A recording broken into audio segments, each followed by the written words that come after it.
Hello, hello! Welcome back to Brenda's Books. Thank you so much for coming back to listen to more of Sara's War. If you are enjoying this story, I would love it if you did me a quick favor and wrote me a review anywhere you find me online. Whether that's a podcast review or an Amazon review for Sara's War or a Goodreads review, wherever you'd like, I would love it so much. Anyway, today we are on Chapter 59 of Sara's War. Here we go. Chapter 59. I Just Had To. Granger switched offices, says Randy, so let me show you where his new one is. Oh, thank you, I tell him. Randy and I walk side by side down the empty, gray-carpeted corridor. Hey, that's great news about the Colonel. I gotta say, I did not expect him to wake up so soon, says Randy. Same here, I agree. But when I was talking to him last night, something shifted. It was like I knew he could hear me. Really? That's amazing. Oh, and congrats. You and the Colonel are official. I'm really happy that worked out for you guys. Me too, I say with a smile, as we round a sharp corner before Randy halts. This is it. At that moment, Miss Plush pokes her head through a door, adjacent to the one with the General's name on it. General Granger will be with you in just a moment. Well, I'll catch you later, says Randy, as he turns to leave. Hey, Randy? He pivots to face me. Thanks for being there for me yesterday, and Molly too. You're good friends. Randy pats the side of my shoulder. It takes one to know one, he says with a smile. And thanks for coming to Nate's funeral. That meant a lot to me. I wouldn't have missed it. It was a really nice one too. They honored him exactly how he deserved, which is pretty remarkable if you think about it. During wartime, it's not always possible to have such a nice ceremony. That's true. I hadn't thought about that. Maybe General Granger made an extra effort, considering Nate eliminated the leader of our most urgent threat, I say. Although the very thought of this sends a shiver up my spine. Randy nods. The world is definitely safer now. Think of how many lives will be saved. I smile as another shiver shakes me. Randy places his hands on my shoulders. Hey, are you all right? Yes, I say readily. It's just a lot to process. Randy nods.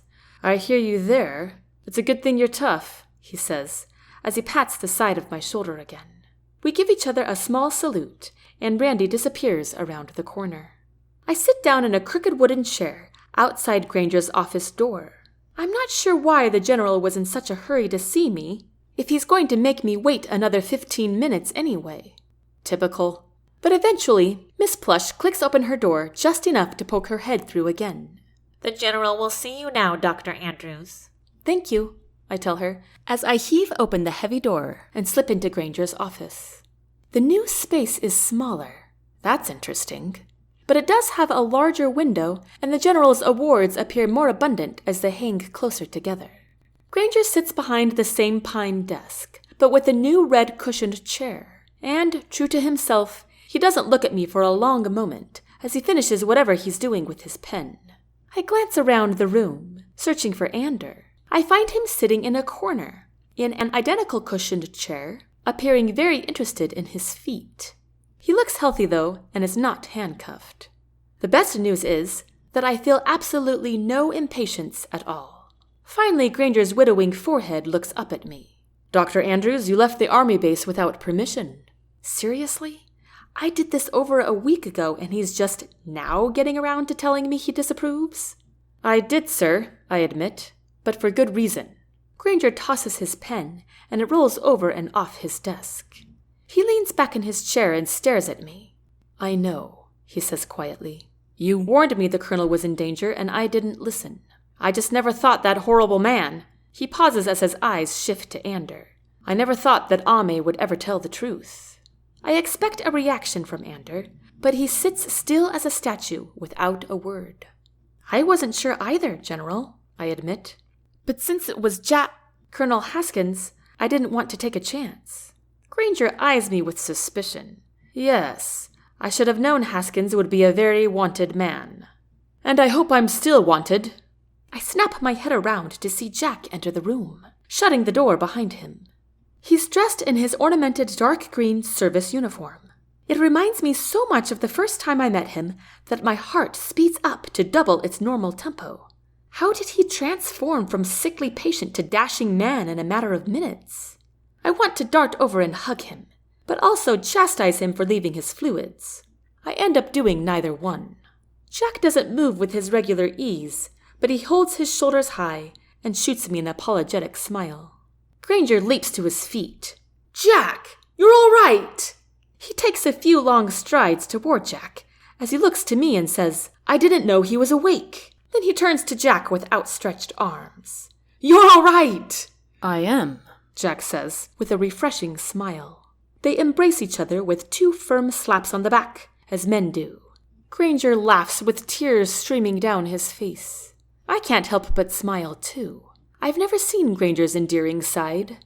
"I can't believe it," Granger says, reaching up to pat Jack on the shoulder.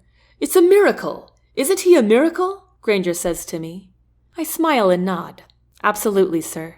"You're not getting rid of me yet," says Jack. Granger places both his hands on Jack's shoulders. "I never want to be rid of you. You're the best man I've ever worked with. In every way." He pauses to swallow a sob. "I'm so sorry," he says, giving Jack a firm pat on the shoulder. "I'm so sorry I didn't have more of the enlisted there to help you." "All turned out just fine," says Jack, grasping hands with Granger in a firm handshake. They seal it by clasping each other's arms as well. "And you're fine," Granger yells, opening his arms wide and glancing over Jack's frame. "He's fine, right?" Granger asks me. "Yes, sir," I say. "I do have a little amnesia," Jack says, "but Sara says my memory will probably come back." He turns to me with a hopeful expression. "Yes, sir," I say. Jack cocks his head in disapproval. "Coming from you, sir is a hurtful word. Are you two, Granger gestures between Jack and me. "I hope so," Jack says, smiling over at me. Although she's probably not happy that I'm not in bed attached to a bunch of who knows what. "How did you manage to get out of that?" I can't help asking. Jack fights back a smile. "It turns out that your nurse might just be a little bit scared of me," he says, making a small gap between his finger and thumb. "Which one?" I ask. "Randy," he says. "I don't think I would have succeeded with any of the ladies."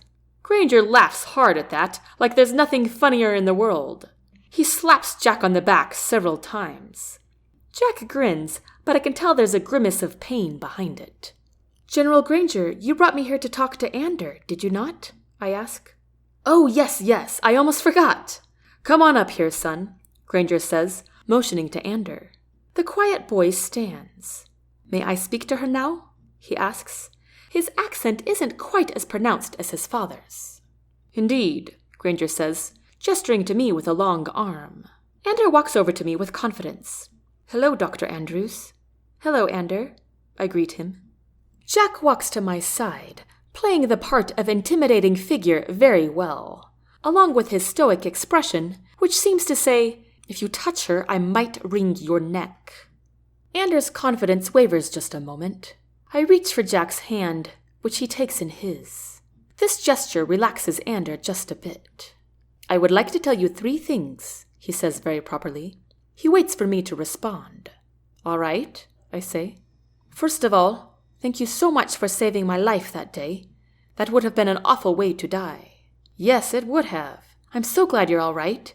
Have you been taking your antibiotics? I assume you have since you look so well." Jack fights a smile, but Granger grins wide. Ander is taken aback. Yes, ma'am, I have." I nod. "That's good." Ander smiles. It's a kind smile, not at all like a smile that belongs to a killer. "Secondly," Ander continues, "I'm sorry that the Daggered Rose put out an order to kill—" He glances at Jack and swallows. "Someone you care about."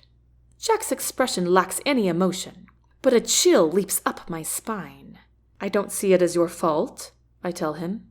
A shiver shakes Ander, too, as he manages a fearful glance at Jack.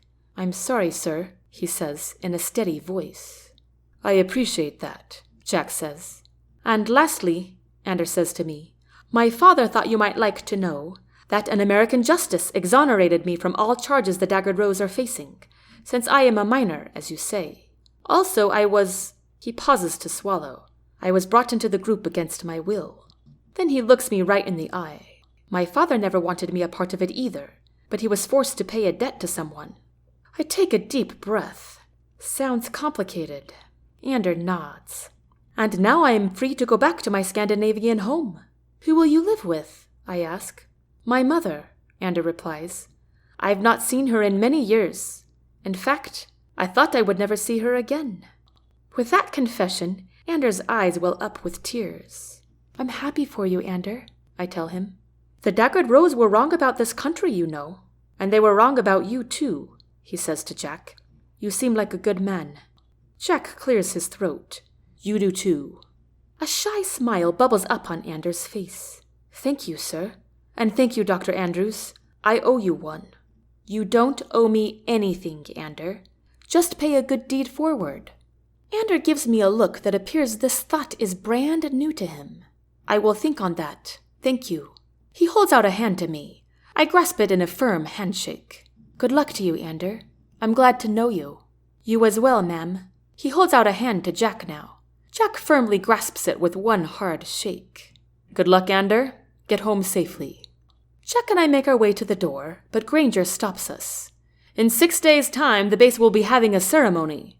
I want you both there. Sure thing, General, I say, and thanks for the visit. I enjoyed this one. Granger grins. I'm occasionally pleasant. Occasionally being the operative word, Jack says with a smile. Get out of here, Granger yells. The three of us laugh as Jack and I exit. Well, that went well, don't you think? I say to Jack, as we amble down the corridor. Jack stops in his tracks and grabs both my hands. Sara, I know you didn't want me here, and I'm sorry. It's not that I didn't want you here, Jack, I interrupt. I'm just worried about your health. I can't believe you're so... Jack lifts his eyebrows as I hesitate. I'm not sure how to finish my sentence, so I settle on normal. Jack grins. So sorry to disappoint. I wrap my arms around his neck. I am so relieved. You sure know how to worry someone to their wits' end. Jack half smiles as he wraps his arms around my waist. I'm sorry about that. Want to know why I really wanted to be here? I nod as I gaze into his gorgeous brown eyes that I've ached to see for far too long.